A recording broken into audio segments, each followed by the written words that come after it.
Vice-Chancellor, Your Royal Highnesses, Director, ladies and gentlemen, it is a very great pleasure for me to be here today to help you celebrate the Oxford Centre's 25th anniversary.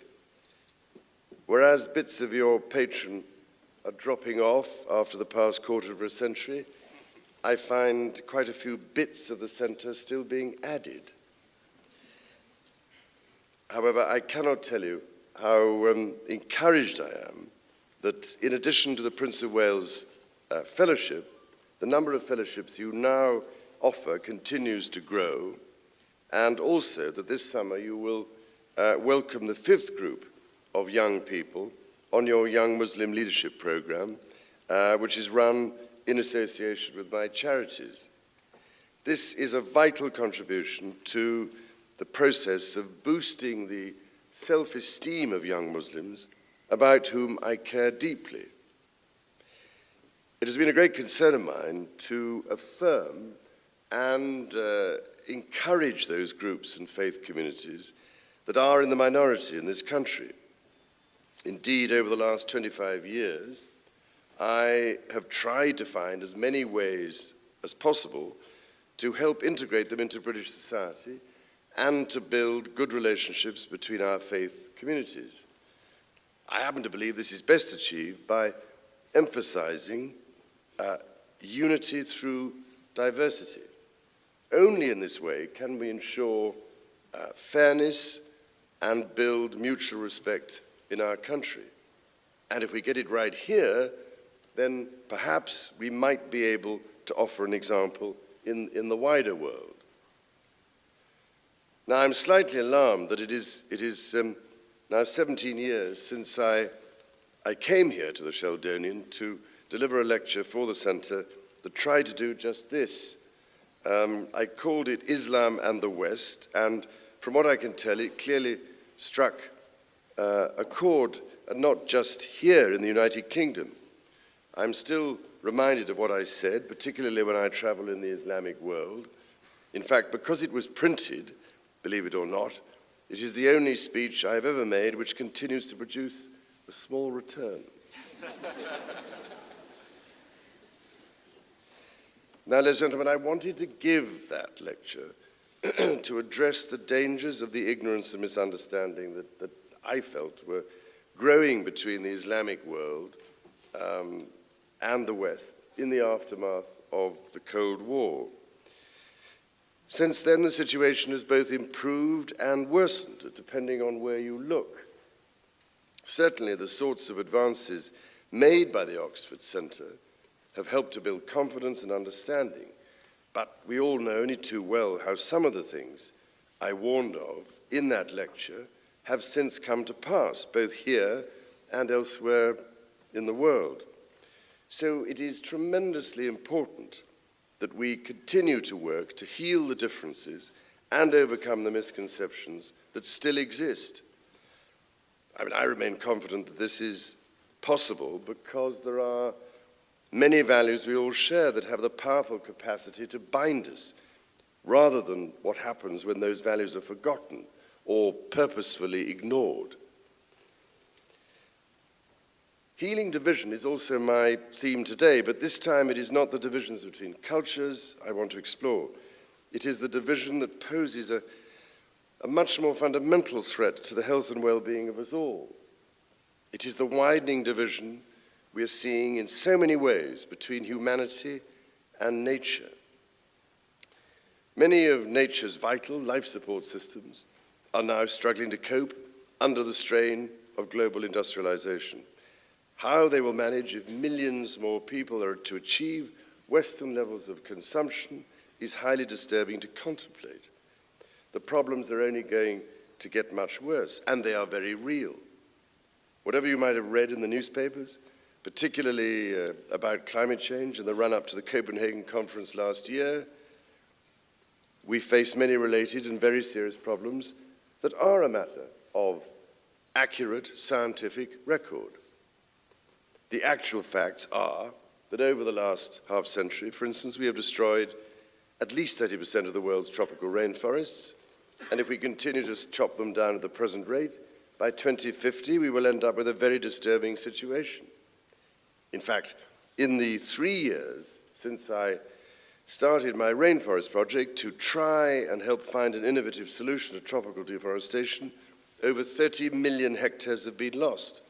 And with them, this planet has lost about 80,000 species. When you consider that a given area of equatorial trees evaporates 8 times as much rainwater as an equivalent patch of ocean, you quickly start to see how their disappearance will affect the productivity of the earth. They produce billions of tons of water every day, and without that rainfall, the world's food security will become very unstable.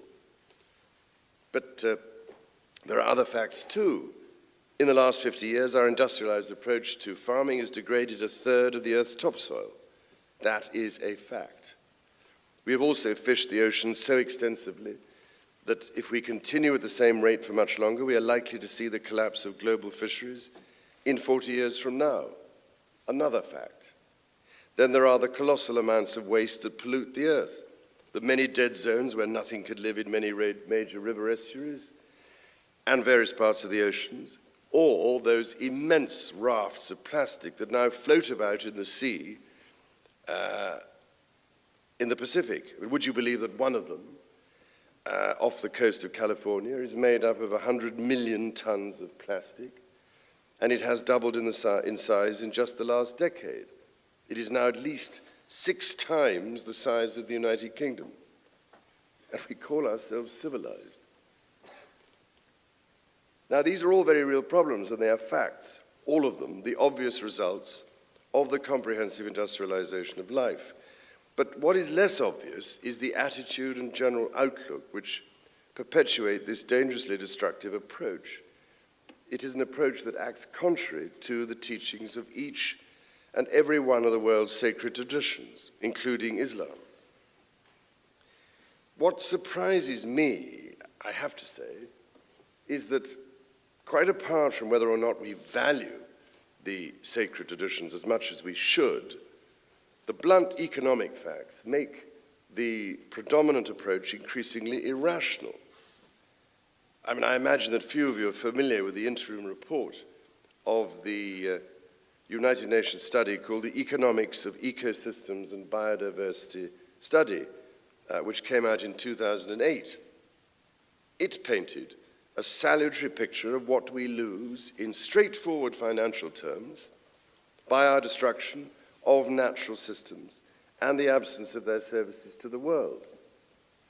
In the first place, they calculated that we destroy around $50 billion worth of a system that produces these services every year. By mapping the loss of these services over a 40-year period, their estimate is that in financial terms, the global economy incurs an annual loss of between $2 and $4.5 trillion every single year. Now, to put that figure into some sort of perspective, the recent crash in the world's banking system caused a one-off loss of just $2 trillion. So I wonder why the bigger annual loss does not attract the same kind of media frenzy as the banking crisis did. This should demonstrate the flaw in the sum that does not need an Oxbridge mathematician to understand, that nature's finite resources, divided by our ever more rapacious desire for continuous economic growth, does not work out. We are clearly living beyond our means, already consuming the Earth's capital resources faster than she can replenish them. Well, ladies and gentlemen, over the years, I've pointed out again and again that our environmental problems cannot be solved simply by applying yet more and more of our brilliant green technology, important though it is. It is no good just fixing the pump and not the well. And when I say this, everybody nods sagely, but I get the impression that many are often unwilling to embrace what I'm really referring to, perhaps because the missing element sits outside the parameters of the prevailing secular view. It is this missing element that I would like to examine today. In short, When we hear talk of an environmental crisis or even of a financial crisis, I would suggest that this is actually describing the outward consequences of a deep inner crisis of the soul. It is a crisis in our relationship with and our perception of nature. And it is born of Western culture being dominated for at least 200 years by a mechanistic and reductionist approach to our scientific understanding of the world around us. So I would like you to consider very seriously today whether a big part of the solution to all of our worldwide crises does not lie simply in more and better technology, but in the recovery of the soul to the mainstream of our thinking. Our science and technology cannot do this. Only sacred traditions have the capacity to help this happen. In general, we live within a culture that does not believe very much in the soul anymore. Or if it does, won't admit to it publicly for fear of being thought old-fashioned, out of step with modern imperatives, or anti-scientific. The empirical view of the world, which measures it and tests it, has become the only view to believe. A purely mechanistic approach to problems has somehow assumed a position of great authority, and this has encouraged the widespread secularization of society that we see today. This is despite the fact that those men of science who founded institutions, like the Royal Society, were also men of deep faith. It is also despite the fact that a great many of our scientists today profess a faith in God. And I'm aware of one recent survey that suggests over 70% of scientists do so. But I must say, I find this rather baffling. If this is so, why is it that their sense of the sacred has so little bearing on the way science is employed to exploit the natural world in so many damaging ways? I suppose it must be to do with who pays the fiddler. Over the last 2 centuries, science has become ever more firmly yoked to the ambitions of commerce.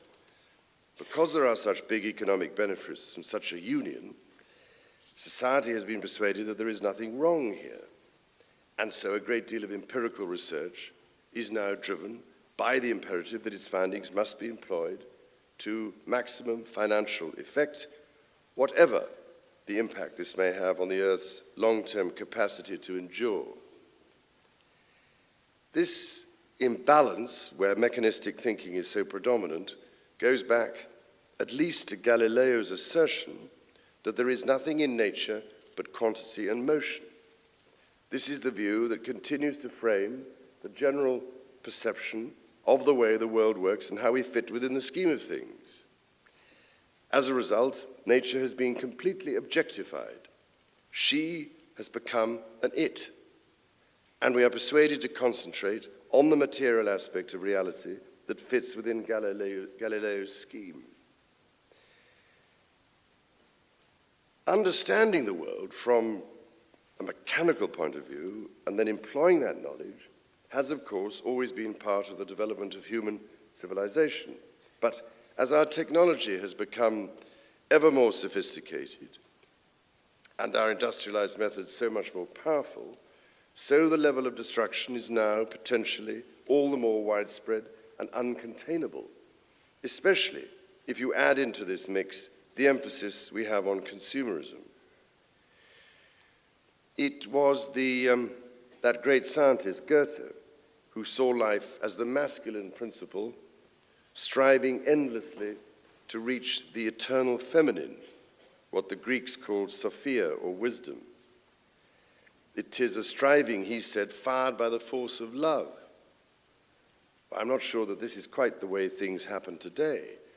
Our striving in the industrialized world is certainly not fired by a love of wisdom. It is far more focused on the desire for the greatest possible financial profit.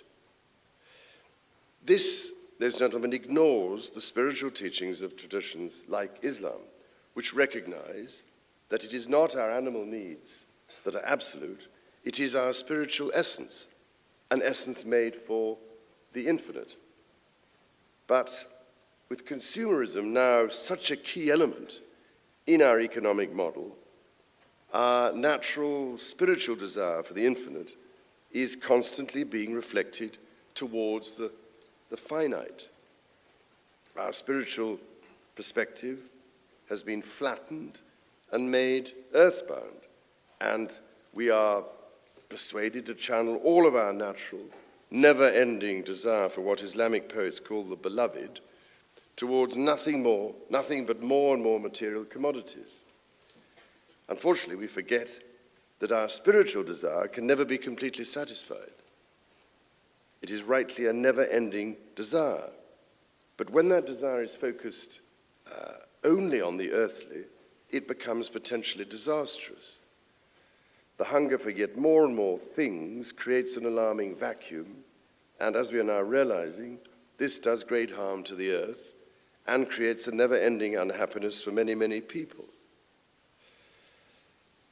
Well, I hope you can just begin to see my point. The utter dominance of the mechanistic approach of science over everything else, including religion, has de-souled the dominant worldview, and that includes our perception of nature. As soul is elbowed out of the picture, our deeper link with the natural world is severed. Our sense of the spiritual relationship between humanity, the earth, and her great diversity of life has become dim. The entire emphasis is all on the mechanical process of increasing growth in the economy, of making every process more efficient and achieving as much convenience as possible, none of which could be said to be an ambition of God. And so, unfashionable though it is to suggest it, I am keen to stress here the need to heal this divide within ourselves. How else can we heal the divide between East and West unless we reconcile the East and West within ourselves? Everything in nature is a paradox and seems to carry within itself the paradox of opposites. Curiously, this maintains the essential balance. Only human beings seem to introduce imbalance. The task is surely to reconnect ourselves with the wisdom found in nature, which is stressed by each of the sacred traditions in their own way. My understanding of Islam is that it warns that to deny the reality of our inner being leads to an inner darkness which can quickly extend outwards into the world of nature. If we ignore the calling of the soul, then we destroy nature. To understand this, we have to remember that we are nature, not inanimate objects like stones. We reflect the universal patterns of nature. And in this way, we are not a part that can somehow disengage itself and take a purely objective view.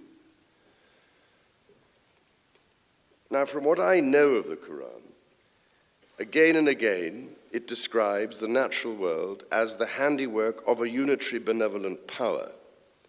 It very explicitly describes nature as possessing an intelligibility, and that there is no separation between man and nature, precisely because there is no separation between the natural world and God. It offers a completely integrated view of the universe where religion and science, mind and matter, are all part of one living conscious whole. We are, therefore, finite beings contained by an infinitude, and each of us is a microcosm of the whole. This suggests to me that nature is a knowing partner, never a mindless slave to humanity, and we are her tenants, God's guests for all too short a time. If I may just quote the Quran, have you considered if your water were to disappear into the earth, who then could bring you gushing water? This is the divine hospitality that offers us our provisions and our dwelling places, our clothing, tools, and transport. The earth is robust and prolific, but also delicate, subtle, complex and diverse, and so our mark must always be gentle, or the water will disappear, as it is doing in places like the Punjab in India. Industrialized farming methods there rely upon the use of high-yielding seeds and chemical fertilizers, both of which need a lot more energy and a lot more water as well. And as a consequence, the water table has dropped dramatically. I've been there, I've seen it. So far by 3 feet a year. Punjabi farmers are now having to dig expensive boreholes over 200 feet deep to get at what remains of the water, and as a result, their debts become ever deeper, and the salt rises to the surface, contaminating the soil. Well, this is not a sustainable way of growing food and maintaining the well-being of communities. It does not respect divine hospitality. The cost it incurs will have to be borne by those who will inherit what is fast becoming the ruined and frayed fabric of life. So for their sake, we have to acknowledge that the immediate short-term financial benefits of our predominant mechanistic approach are too expensive to continue to dominate our way of life. This, ladies and gentlemen, happens when traditional principles and practices are abandoned, and with them all sense of reverence for the earth, which is an inseparable element in an integrated and spiritually grounded tradition like Islam, just as it once was firmly embedded in the philosophical heritage of Western thought. The Stoics of ancient Greece, for instance, held that right knowledge, as they called it, is gained by living in agreement with nature, where there is a correspondence or a sympathy between the truth of things, thought, and action. They saw it as our duty to achieve an attunement between human nature and the greater scheme of the cosmos. This, incidentally, is also the teaching of Judaism. The book of Genesis says that God placed mankind in the garden to tend it and take care of it, to serve and conserve it for the sake of future generations. Adamah in Hebrew means the one hewn from the earth, so Adam is a child of the earth. In my own tradition of Christianity, the immanence of God is made explicit by the incarnation of Christ. But let us also not forget that throughout the Christian New Testament, Christ often refers to himself as the Son of Man, which in Hebrew is Ben Adam. He too is a son of the earth, surely making the same explicit connection between human nature and the whole of nature. Even the apocryphal Gnostic texts are imbued with the same principle. The fragments of one of the oldest, ascribed to Mary Magdalene, instructs us that attachment to matter gives rise to passion against nature. Thus, trouble arises in the whole body. This is why I tell you, be in harmony. In all cases, the message is clear. Our specific purpose is to earth heaven. So to separate ourselves within an inner darkness leads to what the Irish poet W.B. Yeats warned of at the start of the 20th century. The falcon cannot hear the falconer, he wrote. Things fall apart and the center cannot hold. The traditional way of life within Islam is very clear about the center that holds the relationship together. From what I know of its core teachings and commentaries, the important principle we must keep in mind is that there are limits to the abundance of nature. These are not arbitrary limits. They are the limits imposed by God, and as such, if my understanding of the Quran is correct, Muslims are commanded not to transgress them. Such instruction is hard to square if all you do is found your understanding of the world on empirical terms alone. 400 years of relying on trying and testing the facts scientifically has established the view that spirituality and religious faith are outdated expressions of superstitious belief. After all, empiricism has proved how the world fits together, and it is nothing to do with a supreme being. There is no empirical evidence for the existence of God, so, therefore, QED, God does not exist. It is a very reasonable, rational argument, and I presume it can be applied to thought, too. After all, no brain scanner has ever managed to photograph a thought nor a piece of love, and it never will. So QED, that must mean thought and love do not exist either. Clearly, ladies and gentlemen, there is a point beyond which empiricism cannot make complete sense of the world. It works by establishing facts through testing them by the scientific process. It is one kind of language, and a very fine one, but it is a language not able to fathom experiences like faith or the meaning of things. It is not able to articulate matters of the soul. This is why it consistently elbows soul out of the picture. But we do have other kinds of language, as Islam well knows, and they are much better at dealing with the realm of the soul and matters of meaning. Each is a different aspect of our language, in fact. Each deals with different aspects of the truth. And if you put empiricism, philosophy, and the spiritual perception of life together, just as the Islamic tradition at its best and richest has always done, then they tend to complement each other rather well. Take the difference this made in the 9th and 10th centuries. As an example, during the so-called Golden Age of Islam, it was a period that gave rise to a spectacular flowering of scientific advancement, but all of it was underpinned by an age-old philosophical understanding of reality and grounded in a profound spirituality, which included a deep reverence for the natural world. Theirs was an integrated vision of the world, reflecting the timeless truth that all life is rooted in the unity of the Creator.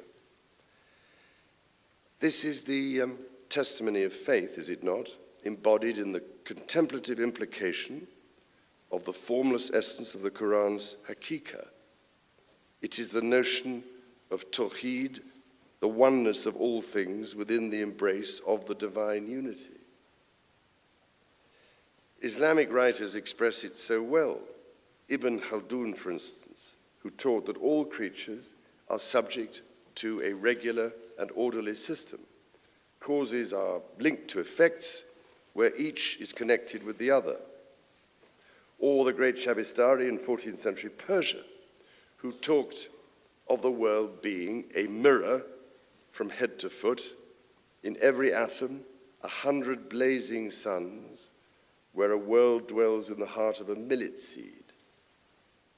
Words that resonate, don't you think, with William Blake's famous lines, "To see a world in a grain of sand and a heaven in a wildflower." Other Western poets have captured this truth too. William Wordsworth, perhaps one of the greatest of all our nature poets, describes a sense sublime of something far more interfused, a motion and a spirit that impels all thinking things, all objects of thought, and rolls through all things. I only quote the poets because they help us identify this sense sublime and inspire reverence for the created world.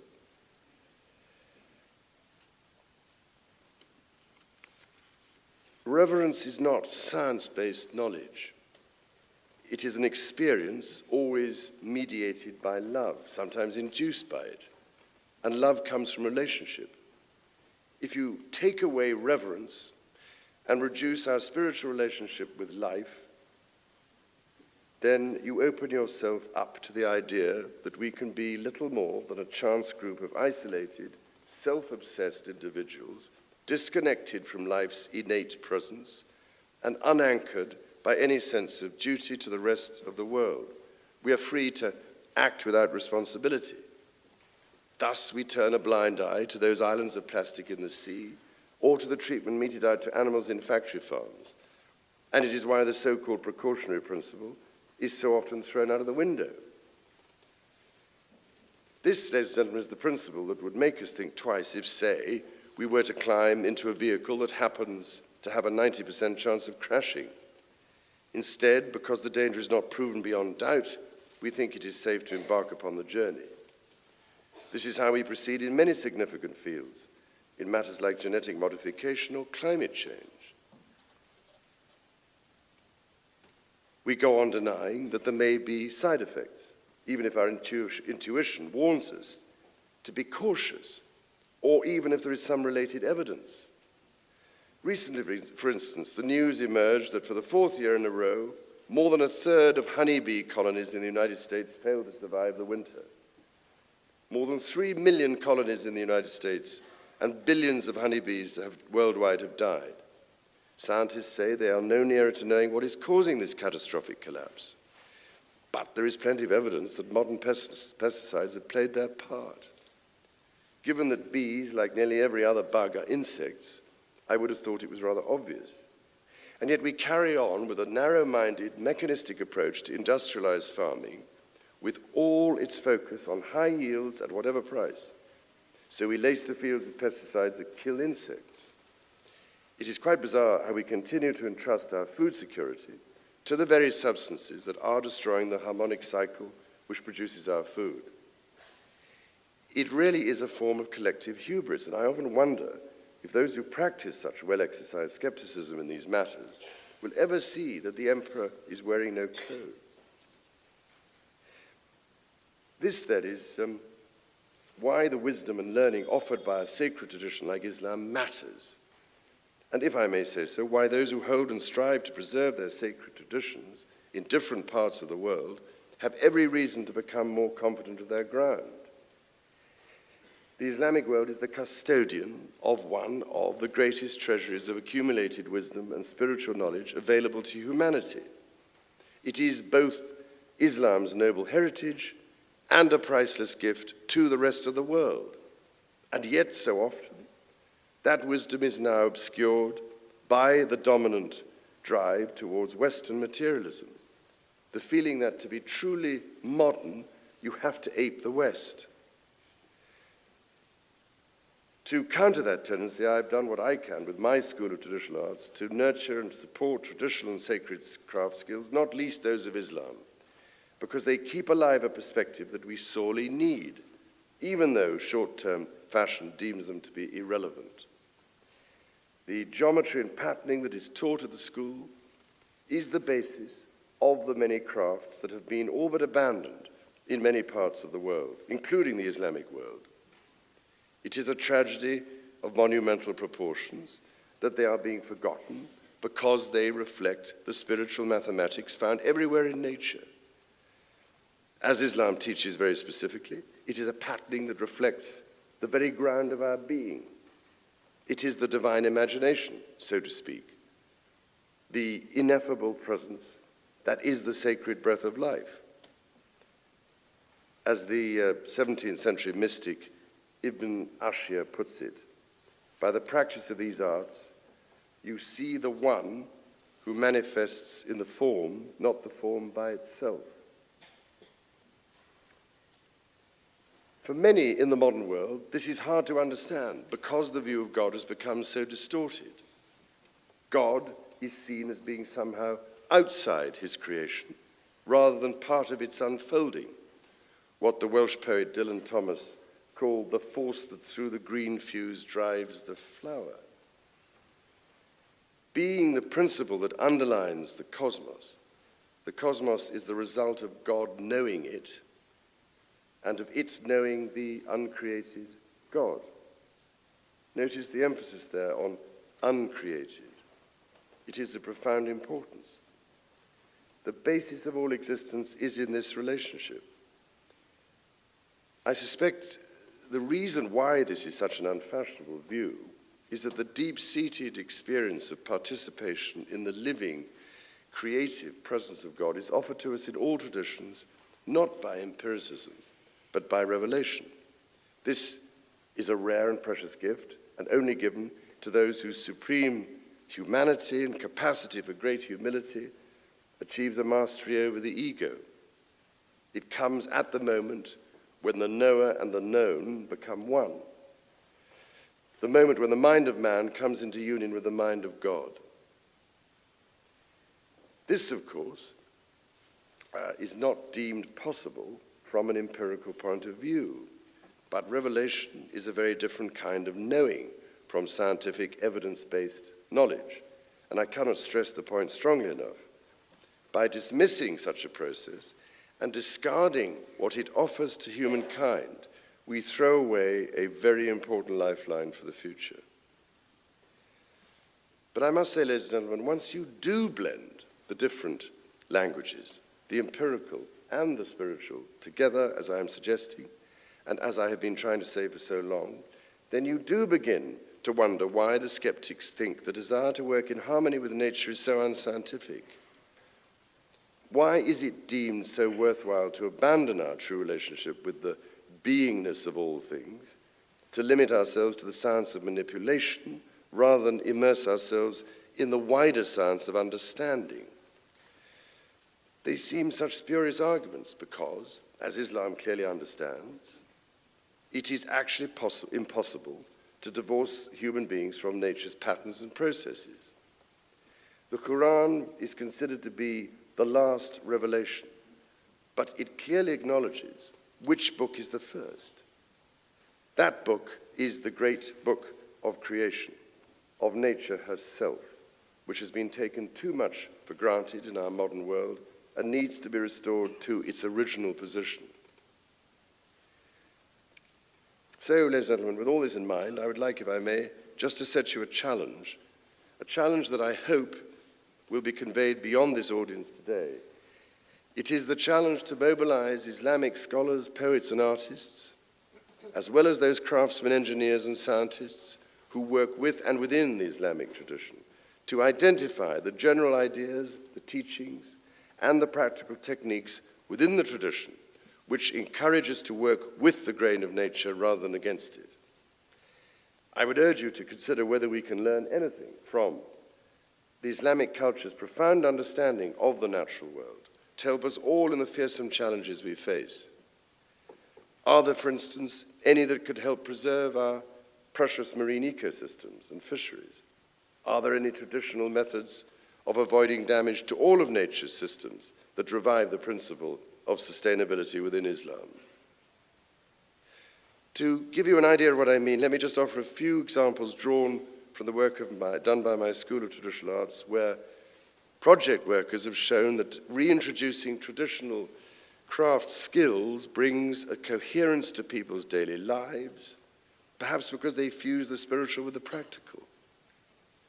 Since I founded it, the school has helped restore these skills in places as far afield as Jordan and Nigeria. It also helps to build bridges within communities in this country, which have suffered the worst fractures. In Burnley, in Lancashire, for instance, project workers have been teaching children from many backgrounds an integrated view of the world, using the patterns of Islamic sacred geometry. This has not just inspired the imagination of the children taking part, but their teachers as well. They tell me they've discovered a much more integrated approach to education, where maths and art are not alien to one another, but are seen as two sides of the same coin and directly rooted in nature's patterns and processes.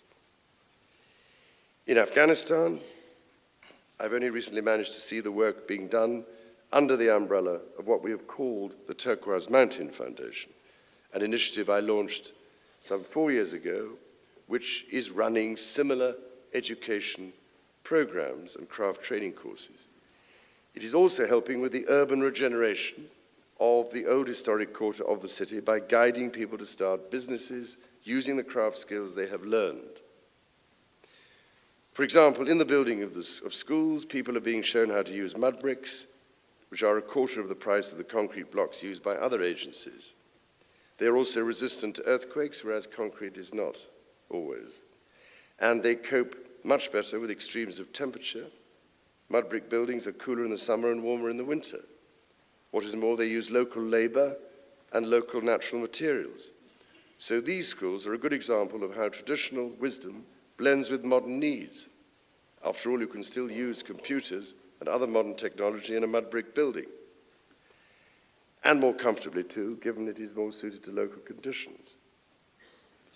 When I did finally manage to reach Kabul earlier this year, after several years of trying, what I saw was truly remarkable. It proved to me that teaching and employing traditional crafts is an effective way of reintroducing the kinds of techniques that are benign to the natural environment. They are also capable of restoring a cultural balance in people's minds. By encouraging a wider celebration of the traditional ancient culture of Afghanistan, these skills help in a very practical way to counteract the oppressive effects of extremism in all its forms, both religious and secular. This is how traditional wisdom works. It is not a theory or a science written down. Its wisdom is discovered through practice and in action. These, ladies and gentlemen, are schemes that are close to my heart, but the Oxford Centre keeps me informed of many others. Working in Muslim countries, the World Wildlife Fund has found that trying to convey the importance of conservation is much easier if it is transmitted by religious leaders whose reference is Quranic teaching. In Zanzibar, they had little success trying to reduce spearfishing and the use of dragnets, which were destroying the coral reefs. But when the guidance came from the Quran, there was a notable change in behavior. Or in Indonesia and in Malaysia, where former poachers are being deterred in the same way from destroying the last remaining tigers. And it is not just such interventions that are important. It is mystifying, for instance, that the modern world completely ignores the time-honored feats of engineering in the ancient world. The qanats of Iran, for example, that still provide water for thousands of people in what would otherwise be desert conditions. These underground canals, as you know, I'm sure, unbelievably 170,000 miles of them, keep the water from the mountains, moving down the tunnels using gravity alone. And the water in every village is then kept fresh by the way the storage towers keep the air flowing freely, moved by the wind.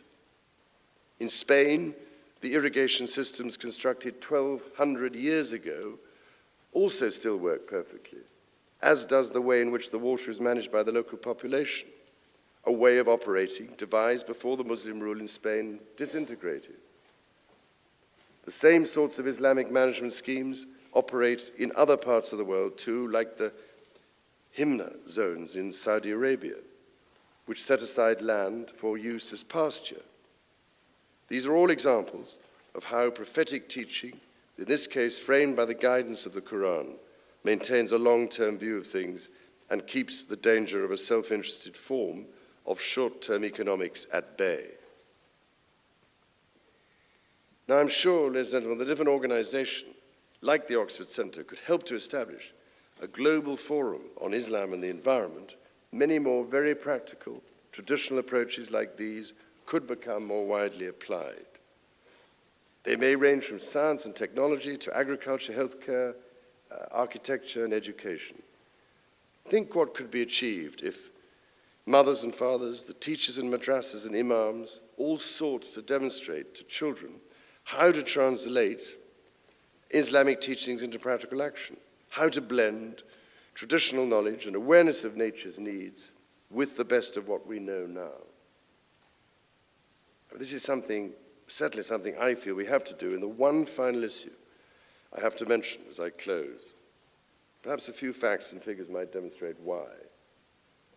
When I was born in 1948, a city like Lagos in Nigeria had a population of just 300,000. Today, just over 60 years later, it is home to 20 million. 35,000 people live in every square mile of the city, and its population increases by another 600,000 every year. I choose Lagos as an example. I could have chosen Mumbai, Cairo, or Mexico City. Wherever you look, the world's population is increasing fast. It goes up by the equivalent of the entire population of the United Kingdom every year, which means that this poor planet of ours, which already struggles to sustain 6.8 billion people, will somehow have to support over 9 billion people within 50 years. In the Arab world, 60% of the population is now under the age of 30. That will mean, in some way or other, 100 million new jobs will have to be created in that region alone over the next 10 to 15 years. Now, I'm well aware that the very long-term prediction is that population may go down. 150 years from now, the trends suggest there may be as few as 4 billion people, maybe even just 2 billion. But there is no getting away from the fact that in the short term, in the next 50 years, we face monumental problems as the figures rocket. No megacity can ever hope to catch up with the present expansion in their numbers to provide adequate health care, education, transport, food, and shelter for so many. Nor can the Earth herself sustain us all when the demands and pressures on her bounty worldwide are becoming so intense. Now, I know it is a complicated issue. The experts suggest that in theory, the Earth could support 9 billion people, but not if a vast proportion is consuming the world's resources at present Western levels. So the changes have to be essentially twofold. It would certainly help if the acceleration slowed down, but it would also help if the world reduced its desire to consume. I've been following very carefully the findings of my British Asian Trust in India, which has been helping to run a women's education project in a drought-prone region of Maharashtra called Satara. They have noticed that a real difference can be made when women are able to become more involved in the running of the community. This is also the experience in Bangladesh. And I've long been fascinated by Muhammad Yunus's Grameen Bank of Bangladesh. It operates microcredit schemes that offer loans to the poorest communities through a bank which is now 90% owned by the rural poor. Interestingly, where the loans are managed by the women of the community, the birth rate has gone down. The impact of these sorts of schemes of education, the provision of family planning services, has been widespread. Whereas in the 1980s, the average family in Bangladesh had 6 children, now the average figure is 3.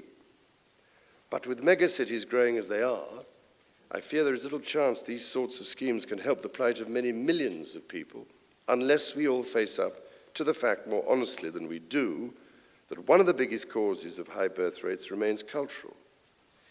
It raises some very difficult moral questions, I know, but do we not, each one of us, carry the same responsibility towards the earth? It is surely time to ask if we can come to a view that balances the traditional attitude of the sacred nature of life, on the one hand, with, on the other, those teachings within each of the sacred traditions that urge humankind to keep within the limits of nature's benevolence and bounty. Ladies and gentlemen, you have endured all this with patience and fortitude. Some people longing to answer their telephones. You have also given a very good impression of listening to my own personal thoughts on the perspective opened up by Islamic teaching. I've wanted to convey them to you because it always moves me to be reminded that from the perspective of traditional Islamic teaching, the destruction of the earth is represented as the destruction of a prayerful being. Whichever faith tradition we come from, the fact at the heart of the matter is the same. Our inheritance from our Creator is at stake. It will be no good at the end of the day, as we sit amidst the wreckage, trying to console ourselves, that it was all done for the best possible reasons of development and the betterment of mankind. The inconvenient truth is that we share this planet with the rest of creation for a very good reason, and that is we cannot exist on our own without the intricately balanced web of life around us. Islam has always taught this, and to ignore that lesson is to default on our contract with creation. The modernist ideology that has dominated the Western outlook for a century implies that tradition is backward-looking. What I've tried to explain today is that this is far from true. Tradition is the accumulation of the knowledge and wisdom that we should be offering to the next generation. It is therefore visionary. It looks forward. Turning to the traditional teachings like those found in Islam that define our relationship with the natural world does not mean locking us into some sort of cultural and technological immobility.